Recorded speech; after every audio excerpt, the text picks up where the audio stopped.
Então, uma vez que você lavrou o termo, entregou uma cópia para o indiciado lá, para a pessoa que está sendo intimada, você iniciou a fiscalização. Quais são os efeitos do início da fiscalização mediante o termo? 1. Exclusão de espontaneidade. Esse é o efeito mais importante. Não pode mais o contribuinte, naquela determinada infração relacionada à sua operação, ir lá e se autodenunciar. Por quê? Lhe foi excluída a espontaneidade de autodenúncia. Por quê? Porque já está sob ação fiscal. Então, ele já vai ter que pagar com multa. Olha, tem umas situações interessantes. O colega fiscal vai até a repartição, não lavra esse termo, o contribuinte no mesmo dia vai lá e paga o tributo, sem multa. E aí você fala, pô, todo o trabalho foi em vão, no caso de, a princípio, ir lá até o local. E o chefe pode ficar bravo com isso. Por quê? Porque ele está esperando que você vai lavrar uma auto-infração, com multa, com juros, e a princípio a pessoa foi lá e te deu uma enrolada. Tá certo? Então, não esqueça de lavrar o termo de início de fiscalização, porque o primeiro e principal efeito é a exclusão da espontaneidade. Outro efeito importante é de que a empresa está sob ação fiscal. Então, efeito da sua notificação inicial é que a empresa está agora sob ação fiscal. Então, ela também causa uma notoriedade, ou seja, as pessoas, a princípio, envolvidas com aquela empresa, de alguma forma, não os clientes, os fornecedores, mas outros contadores, né, contadores da empresa, advogados da empresa, funcionários da empresa que, a princípio, tenham conhecimento, vamos saber, está sob ação fiscal, né? Volta na telinha. Então, é uma situação interessante aqui, quer dizer, iniciou-se a ação fiscal mediante o termo, está excluída a espontaneidade. Então, é o principal efeito, né? Exclusão da espontaneidade. Tá certo? Então, tá aí excluída a espontaneidade. Bom, vamos lá. Parágrafo 3º. A recusa do recibo, que será declarada pela autoridade, não aproveita ao fiscalizado ou infrator nem o prejudica. Quer dizer, então, de repente, o camarada fala assim, não vou receber nada. Não tem problema. Isso nem o aproveita, nem o prejudica. Mas a ação fiscal vai continuar normalmente. Tá certo? Bom, da apreensão de bens e documentos. Então, na verdade, para o fiscal, muito importante é o que eu vou falar aqui agora. Olha aqui, fiscal. Gostou da forma que eu te chamei? Então, o fiscal, ele sempre está preocupado com as provas materiais. Professor Tudão, o que são provas materiais? São as provas tangíveis que você leva ao processo acusatório como uma peça principal de prova contra o contribuinte. Então, você descobriu alguma situação que ele cometeu de forma errada e procura as provas materiais que comprovem aquela informação, né? Dá um exemplo de prova material, professor. Na época, as provas, a princípio, você chega no estabelecimento e você encontra lá um monte de livros lá e documentos que, a princípio, está lá anotado PG, PG, PG, PG, PG. E, a princípio, você vai olhar e comparar com o movimento do caixa e você vai ver assim, não está batendo, né? O movimento daquele caderno não está batendo com o movimento do caixa. Provavelmente ali está a informação do movimento real, que ele está escondendo da prefeitura. Então, o fiscal, quando se depara com esses controles internos do contribuinte, os livros Caixa 2 do contribuinte, nós pegamos eles e levamos cópias deles para o processo acusatório, dizendo, é isso que você está devendo na realidade. Tudo bem? Provas materiais. Fiscal, você que é da Prefeitura de BH, o que você procura? Provas materiais para acusação fiscal. Tá certo? Vai na telinha. Então, você é um fiscal que vai fazer apreensões buscando provas materiais. O artigo 87 do Código Tributário do município de Belo Horizonte, ele fala o seguinte, poderão ser apreendidas as coisas móveis. Então, os bens móveis podem ser apreendidos, como ele fala aqui na nossa legislação. Inclusive mercadorias e documentos que constituam provas materiais. Olha só o que você está procurando, né? Provas materiais da infração à legislação tributária. Parágrafo único. Havendo prova ou fundada suspeita de que as coisas se encontram em residência particular ou lugar utilizado como moradia, serão promovidas a busca e apreensão judiciais, sem prejuízo das medidas necessárias para evitar a remoção clandestina. Olha só que interessante. Então, o fiscal pode fazer a apreensão de documentos, coisas móveis, mercadorias, para trazer provas materiais ao processo. É o que se espera dele.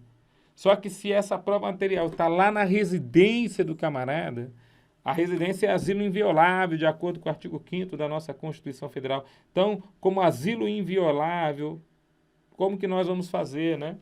Nessa residência particular ou lugar utilizado como moradia, serão promovidas, então, a busca e a apreensão judiciais, sem prejuízo das medidas necessárias para evitar a remoção clandestina. Então, veja, quer dizer, houve uma situação aqui, e aí, para evitar a remoção clandestina, né, a gente trata dessa situação relacionada à apreensão. Então, essa apreensão administrativa acaba sendo muito importante, porque dessa forma o fiscal leva a prova, né, provas materiais, né, a um determinado modelo. O que mais que ele diz aqui para nós a respeito aí, da nossa situação? Ele fala assim,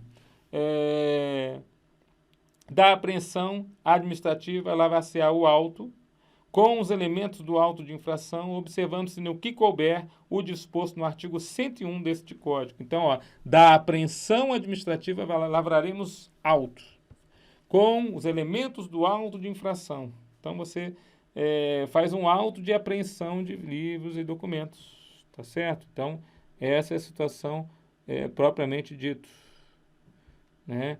Então, vamos levar essa situação aí adiante. Então, ele fala assim, ó, o auto de apreensão, que é o documento que o colega vai fazer, né, para poder, a princípio, apreender as provas materiais. O auto de apreensão conterá a descrição das coisas ou documentos apreendidos, a indicação do lugar onde ficarem depositados e a assinatura do depositário, o qual será designado pelo autuante, podendo a designação cair no próprio detentor, se este for idôneo, a juízo do autuante. Olha aqui, autuante é você, autuado é ele. Então, você, a princípio, pega uma situação irregular e vai querer fazer uma prova material fazendo a arrecadação daquele bem. Então, você vai lá e apreende o bem. Mas, muitas vezes, você vai ficar com o bem? Não, você não pode ficar com o bem. O bem é da secretaria, o bem é do cara, mas está com você em virtude da sua função. Então, você pode escolher levar para a repartição fiscal, ou seja, para a Secretaria Municipal de Finanças aqui de BH, ou, a princípio, nomear um depositário, que é o famoso fiel depositário. Se você nomear a própria pessoa depositária, ela pode sumir com tudo. Mas se ela for uma empresa, ela vai ficar responsabilizada até por aquilo que ela der sumiço, porque você tem todos os dados dela. Agora, se for uma pessoa física que não tenha bens para poder responder a dívida, não adianta nomear ela como depositária, não. Agora, toma cuidado que uma das disposições aqui é que nesse termo de apreensão você tem que informar direitinho que você está apreendendo. Eu lembro de uma situação de um colega fiscal que falou lá, apreendi 5 quilos de joias. Aí depois ele devolveu aqueles 5 quilos de joia que ele apreendeu. Só que na apreensão ele botou joia. E não era joia, era bijuteria. Olha, pepino. Você apreende uma coisa que você diz que é uma coisa, mas na verdade é outra. E na hora de devolver, o cara pode exigir, cadê os diamantes que você falou que tinha aí? Você roubou. Ai, fiscal. Uma das coisas assim que, a princípio, tem que ter todo o cuidado é lavrar esse termo de apreensão corretamente. Tá certo? Aprendi gasolina. Você não foi lá em cima para ver? Era óleo diesel. Né? Então, você não subiu lá no caminhão, não mandou abrir, não fez... É difícil, tem coisas assim. Ah, aprendi galinha, deixei no sol. Morreu a galinha. Então, de galinha viva passou a defunto. Complicado, meu querido. Tem coisas que a gente, para aprender, é bem complicado. Vai na telinha. Tem vários casos reais aí de situações de apreensão que o pessoal tomou uma dor de cabeça. Artigo 89. Os documentos apreendidos poderão, a requerimento do autuado, serem devolvidos. Lembra que os documentos, os materiais que forem apreendidos são todos aptos a serem devolvidos, né? Ficando no processo cópia do inteiro teor ou da parte que deva fazer prova, caso o original não seja indispensável para este fim. Artigo 90. As coisas apreendidas serão restituídas a requerimento mediante depósito das quantias exigíveis, cuja importância será arbitrada pela autoridade competente, ficando retidos até a decisão final os espécimes necessários à prova. Então, tem provas que eu não posso devolver. Como assim, professor? Olha aqui para mim. Você vai lá no direito processual e, a princípio, o cheque sem fundo. A cópia que o cheque é sem fundo é o próprio cheque que está lá presente.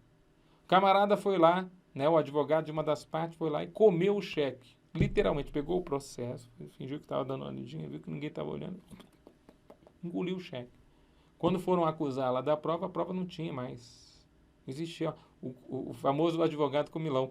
Quer dizer, comeu o cheque, querido. Comeu a prova. Tem prova. Por exemplo, eu tenho lá uma prova de uma nota fiscal que foi feita em discrepância da primeira via da nota. As vias estão, a princípio, diferentes. Como é que eu comprovo isso? Mostrando as vias diferentes para o juiz, para o julgador tributário. Quer dizer, se essas provas sumirem, acabou a acusação. Tem algumas provas que não podem ser devolvidas para o contribuinte. Outras podem, mas algumas não. Algumas você não pode devolver e você só vai poder entregar uma cópia autenticada, mas a prova em si não. Volta na telinha, então ele fala sobre isso, né? Os documentos apreendidos poderão, a requerimento do autuado, serem devolvidos, ficando no processo cópia do interteor ou da parte que deva fazer prova. Caso o original não seja indispensável. Se for o original indispensável, aí eu entrego uma cópia autenticada e fico com o original. Tá certo?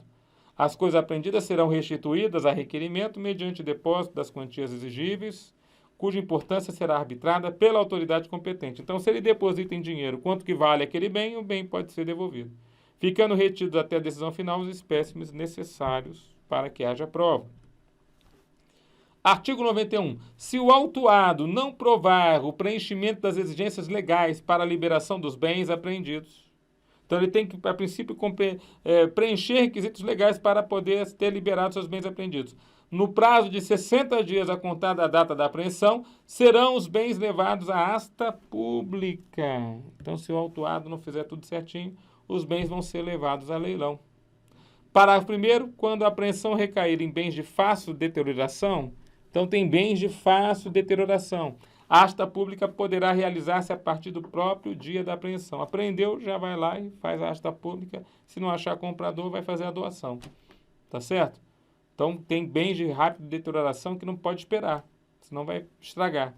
Apurando-se na venda a importância superior ao tributo, então eu vendi o produto e é superior ao tributo, e multa devidos, será o autuado notificado no prazo de 5 dias para vir receber o excedente, se já não houver comparecido para fazê-lo. Quer dizer, se houver um excedente, o autuado é notificado, ó, vem pegar o excedente porque isso aqui não é do Estado, é seu. Para terceiro, decorrido o prazo de prescrição previsto no Código Civil, o saldo será convertido em renda eventual. Então, o que acontece quando o camarada não comparece em 60 dias para liberar a carga? Vai para a asta pública. Se o bem for de rápida deterioração, pode ser feita a asta pública no próprio dia de apreensão. Se a princípio for vendido e a importância for superior ao tributo, vamos chamar o contribuinte para receber o excedente. Tá certo? Então, de alguma forma, o excedente não pode ficar com o Estado e sim vai ser devolvido ao contribuinte, uma vez que é dele aquele determinado valor. Tudo bem, pessoal? Guarda essas informações aí importantes para que a gente possa levar aí essas informações para a prova. Veja que tem muitas informações a respeito da apreensão, né, que são necessárias para o trabalho do fiscal. O fiscal precisa saber fazer um termo de apreensão, precisa lavrar o termo, precisa entender quais são as provas materiais que ele deve trazer ao processo para que a sua acusação seja bem feita. Um bom fiscal, fazendo essas boas situações, ele acaba fazendo um excelente trabalho em prol aí da Prefeitura Municipal de BH e da arrecadação de tributos. Tá bom, pessoal? Com isso encerramos esse bloco. Fiquem com Deus, fiscais. Bons estudos e até a próxima.